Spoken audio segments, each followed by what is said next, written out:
اعوذ باللہ من الشیطان الرجیم، بسم اللہ الرحمن الرحیم۔ حضرت محمد صلی اللہ علیہ وآلہ وسلم پر جنات کا ایمان لانا۔ جب حضرت محمد صلی اللہ علیہ وآلہ وسلم طائف کے سفر سے واپس آ رہے تھے تو اس وقت آپ نے نخلا کی وادی میں قیام کیا، اور رات کے وقت جب آپ تہجد پڑھ رہے تھے اور تہجد پڑھتے ہوئے قرآن پاک کی تلاوت کر رہے تھے تو اس وقت جنات کی ایک جماعت جو تھی اس کا ادھر سے گزر ہوا ہے اور انہوں نے آپ کی تلاوت سنی ہے، تو وہ رک گئے اور انہوں نے آپ کی تلاوت پوری سنی ہے۔ حضور پاک صلی اللہ علیہ وسلم کی تہجد جو ہے وہ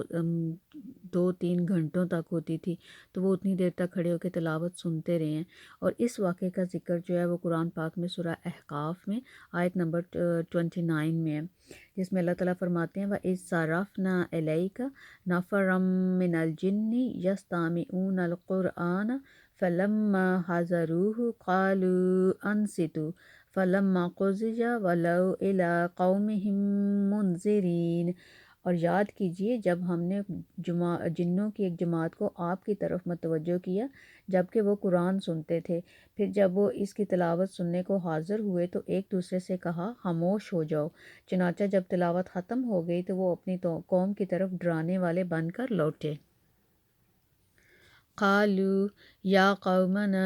ان سمعنا کتابا انزل من بعد موسیٰ مصدقا لما بین یدیہ یہدی الی الحق و الی طریق مستقیم۔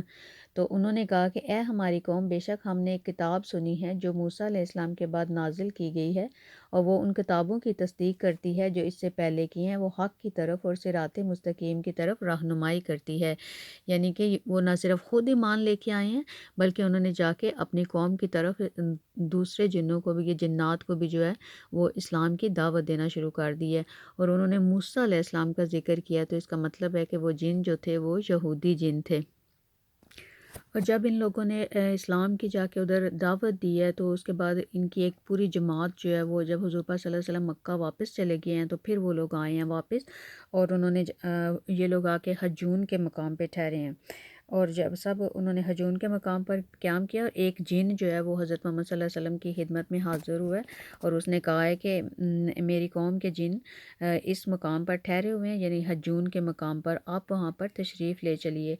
آپ نے اس سے وعدہ فرمایا کہ آپ رات میں کسی وقت حجون آئیں گے۔ حجون مکہ کے ایک قبرستان کا نام تھا۔ رات کے وقت آپ وہاں پہنچے اور حضرت عبداللہ بن مسعود جو ہیں وہ آپ کے اور عبداللہ بن مسعود کہتے ہیں کہ جب ہم وہاں پہ پہنچے ہیں تو حضرت محمد صلی اللہ علیہ وآلہ وسلم نے میرے گرد جو ہے وہ ایک لائن بنا دی، اور انہوں نے مجھے کہا ہے کہ اس سے باہر مت نکلنا، اگر تم نے اس دائرے سے باہر قدم رکھ دیا تو قیامت کے دن تک تم مجھے نہیں دیکھ پاؤ گے اور نہ میں تمہیں دیکھ سکوں گا۔ یہ واقعہ جو یہ مستدرک الحاکم میں ہے، اور ایک روایت کے مطابق ہے کہ انہوں نے کہا کہ میرے آنے تک اسی جگہ رہو، تمہیں کسی چیز سے ڈر نہیں لگے گا اور نہ تم کسی چیز کو دیکھ کر تمہیں ہول محسوس ہوں گے۔ اس کے بعد نبی اکرم صلی اللہ علیہ وآلہ وسلم جو ہے وہ کچھ فاصلے پہ جا کے بیٹھ گئے ہیں، اور اچانک کچھ روایات میں آتا ہے کہ سیاہ فام لوگ آپ کے پاس آئے، اور کچھ میں آتا ہے کہ ایسے کالی بدلیاں آئی ہیں، اور ان بدلیوں کے پیچھے تھا جو کچھ تھا، یعنی کہ کچھ نظر نہیں آ رہا تھا، جسٹ کالے بادل تھے۔ تو پھر حضور پاک صلی اللہ علیہ وسلم کی لیکن آواز آ رہی تھی لیکن کوئی چیز نظر نہیں آ رہی تھی۔ اس موقع پر عبداللہ بن مسعود کہتے ہیں کہ نبی اکرم صلی اللہ علیہ وسلم کو انہیں فرمان یاد آ گیا، اور انہوں نے کہا کہ اپنی جگہ سے نہیں ہلنا۔ ادھر جنات نے آپ سے کہا کہ اللہ کے رسول، ہم جس جگہ کے رہنے والے ہیں، جہاں ہمیں جانا ہے وہ جگہ کافی دور ہے، اس لیے ہمارے اور ہماری سواریوں کے لیے کچھ سفر کا انتظام کر دیجئے۔ تو حضرت محمد صلی اللہ علیہ وآلہ وسلم نے کہا ہے کہ ہر وہ ہڈی جس پر اللہ تعالیٰ کا نام لیا گیا ہو جب تمہارے ہاتھوں میں پہنچے گی تو پہلے سے زیادہ پرگوشت ہو جائے گی، اور یہ جو جانوروں کا ڈنگ ہوتا ہے، یعنی کہ جو لید اور گوبر وغیرہ ہوتا ہے، وہ تمہارے جانوروں کا جو ہے وہ چارہ بنے گا۔ اور اس طرح حضرت محمد صلی اللہ علیہ وآلہ وسلم پر یہ جو جنات کی جماعت ہے یہ ایمان لے کے آئی ہے، اور انہوں نے جا کے یہ لوگ داعی بن گئے، نہ صرف خود ایمان لے کے آئے ہیں بلکہ یہ لوگ آگے سے جا کے جو انہوں نے اسلام کی دعوت بھی دی ہے اپنے جنات کے جو قبائل ہیں ان کو، اور پھر یہ پوری جماعت جو ہے دوبارہ آپ کے پاس آئی ہے۔ اور اس واقعے کا ذکر جو ہے وہ سورہ احقاف کی آیت نمبر 29 میں اللہ تعالیٰ نے اس پورے واقعے کا ذکر ہمیں بتایا ہے۔